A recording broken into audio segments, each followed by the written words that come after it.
আমাদের এনসিপির প্রতি একটা অভিযোগ ছিল যে কেন আমরা স্বাক্ষর করি নাই। আমরা যদি স্বাক্ষর করতাম হয়তো আজকে এই পরিস্থিতি আমরা আসতে পারতাম না। তো আমরা আগে এটা বুঝেছিলাম আমাদের সামনে অনেক রিস্ক ছিল যে আমরা কি জাসদের মতন হারিয়ে যাব কিনা সাইন না করে, অথবা আমরা যদি সাইন না করি পলিটিক্যাল অঙ্গন থেকে হারিয়ে যাব কিনা, এটার একটা আশঙ্কা আমাদের মধ্যেও ছিল। অনেক রাজনৈতিক ব্যক্তিবর্গ এই তর্কগুলো তুলেছিল, কিন্তু তখন আমরা মোরাল গ্রাউন্ড থেকে একটা পজিশন নেই যে এই মুহূর্তে আমাদের আহত শহীদদের এবং বাংলাদেশের জনগণের পক্ষে দাঁড়াতে হবে, এবং আমরা সকল রিস্ক থাকা সত্ত্বেও এই ধরনের একটি বোল্ড স্টেটমেন্ট নিতে বাধ্য হই। ইনশাল্লাহ আপনাদের দোয়ায় আজকের একটা আমাদের রেজাল্ট এসেছে, এই জন্য আমরা ঐক্যমত কমিশনকে ধন্যবাদ জানাচ্ছি। যদিও এখানে অনেকগুলো প্রসেসে ভুলভ্রান্তি রয়েছে, এটা কিভাবে বাস্তবায়ন প্রক্রিয়াটা আরো সম্পূর্ণভাবে নিয়ে আসা যাবে, তবে সেগুলো রাজনৈতিক দল এবং যারা এক্সপার্ট রয়েছেন তারা বসে একটা সমাধানে পৌঁছাবেন বলে আমরা বিশ্বাস রাখি। কারণ পুরো বাংলাদেশ সকল রাজনৈতিক দল এবং যারা এই বিষয়ে অভিজ্ঞ রয়েছেন তাদের কাছে দাবি জানিয়েছে। সো রাজনৈতিক দলের যারা লিডারশিপ রয়েছেন, এক্সপার্ট যারা রয়েছেন, তাদের জনগণের বাইরে যাওয়ার কোনো সুযোগ নাই।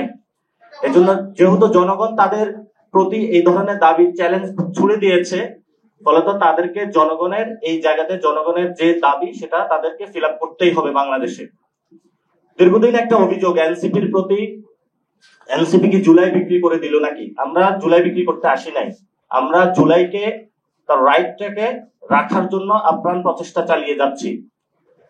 রাজনৈতিক দলগুলোর মধ্যে আমরা একটি তেলের ট্যাঙ্কার হিসাবে কাজ করে থাকি। আপনি জামায়াত বলেন, বিএনপি বলেন, আপনারা গত 15 বছর 53 বছরে বড় বড় জাহাজ বানিয়েছেন, কিন্তু আপনাদের জাহাজে তেল নাই। সমুদ্রে আপনারা জাহাজ ভাসিয়েছেন, সে জাহাজ ভাসানোর পরে এনসিপি বাংলাদেশের সন্ধিক্ষণে এসে কিছু তরুণ যুবা ছাত্র মিলে এসে তেল নিয়ে হাজির হয়েছে। রাজনৈতিক দলগুলো এই গণ অভ্যুত্থানের পরে জুলাইয়ের অনেক নেতৃবৃন্দ, জুলাইয়ের অনেক যোদ্ধা আহত এবং যারা শহীদ হয়েছেন তাদের রক্তের ট্যাঙ্কারের উপর দিয়ে তারা রাজনীতি এখন করছে।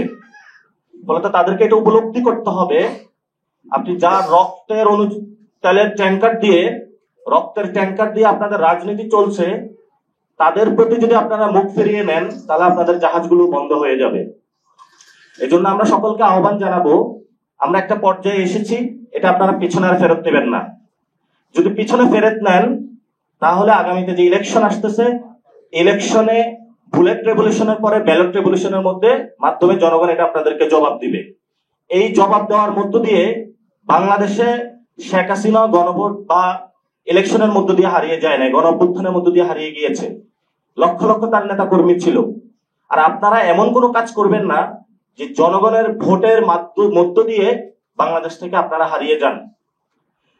এতদিন পর্যন্ত বাংলাদেশে যে বিষয়টা ছিল, বাংলাদেশে কখনো কোনো কনস্টিটিউশন ছিল না বা সংবিধান ছিল না।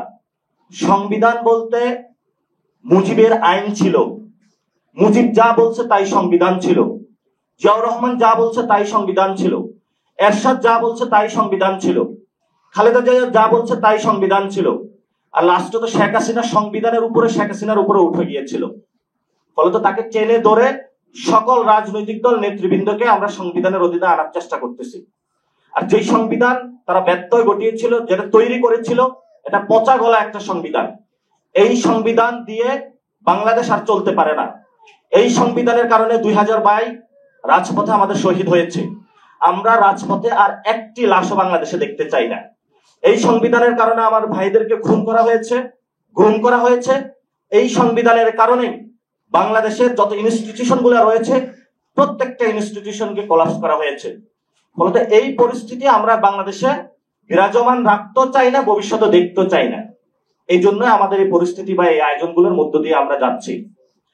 আমরা এনসিপির প্রতি আরেকটা অভিযোগ যে আমরা কখন তাহলে স্বাক্ষর করব, এটা আপনাদের সম্মুখে আজকে বলতে চাই।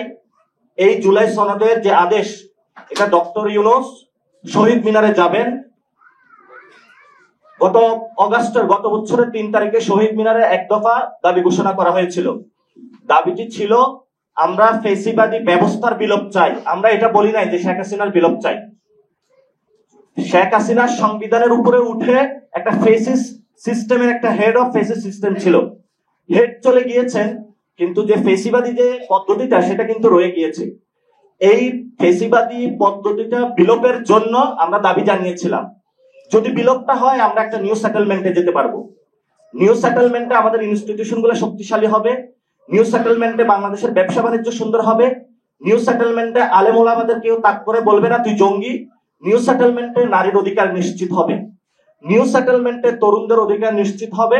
নিউ সেটেলমেন্টে শ্রমিক, মজুর, কুলি যারা রয়েছেন তাদের অধিকার নিশ্চিত করার জন্যই আমরা সুচিন্তিত ভাবে গত বছরে এই দাবিটা দিয়েছিলাম।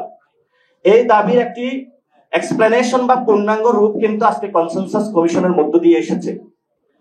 ডক্টর ইউনূস সেই 3 তারিখে যেভাবে দেওয়া হয়েছিল, ডক্টর ইউনূস শহীদ মিনারে যাবেন তার উপদেষ্টা বর্গকে নিয়ে। উনি সেখানে আদেশ জারি করবেন, সাইন করবেন। যদি এটাতে সম্মত হন আমরাও শহীদ মিনারে যাব, ওইখানে আমরা সাইন করে দিব। এবং ডক্টর ইউনূসকে অবশ্যই যমুনা থেকে কোনো সাইন চলবে না, সচিবালয় থেকে কোনো সাইন চলবে না। ওনার জনগণের সম্মুখে উপস্থিত হতে হবে। যথেষ্ট ধৈর্য ধারণ করেছি আমরা অনেকদিন, সবার থেকে তো উনি লুকিয়েছিলেন, আর লুকানোর ওনাকে সুযোগ দেয়। যেহেতু জনতা আপনাকে পাওয়ার দিয়েছে, ক্ষমতা দিয়েছে, আপনি এখন জনগণের সামনে যাবেন, জনগণের সামনে উপস্থিত হবেন। আপনি শহীদ মিনারে যাবেন, সকল আহত ফ্যামিলিদেরকে ডাকবেন, সকল শহীদ ফ্যামিলিদেরকে ডাকবেন, ডেকে তাদেরকে বলবেন যে তোমাদের রক্তের উপরে আমি বসেছিলাম, আজকে আমি আদর্শের মাধ্যমে তোমাদের যে পাওনা, নতুন বাংলাদেশের যে স্বপ্ন, আমি আজকে সাইনের মধ্যে তোমাদেরকে এটা বুঝিয়ে দিয়েছি। এর মধ্যে ডক্টর ইউনূসের এক্সিট প্ল্যান, এছাড়া ডক্টর ইউনূসের কোনো বাংলাদেশে আর কোনো এক্সিট প্ল্যান নেই।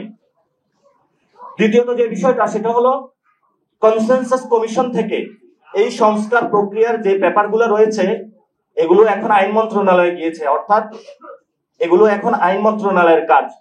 ফলত আসিফ নজরুলের সামনে 2টা চ্যালেঞ্জ রয়েছে।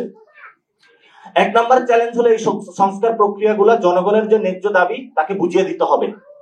2 নম্বর হলো বিচার প্রক্রিয়া, তাকে বুঝিয়ে দিতে হবে।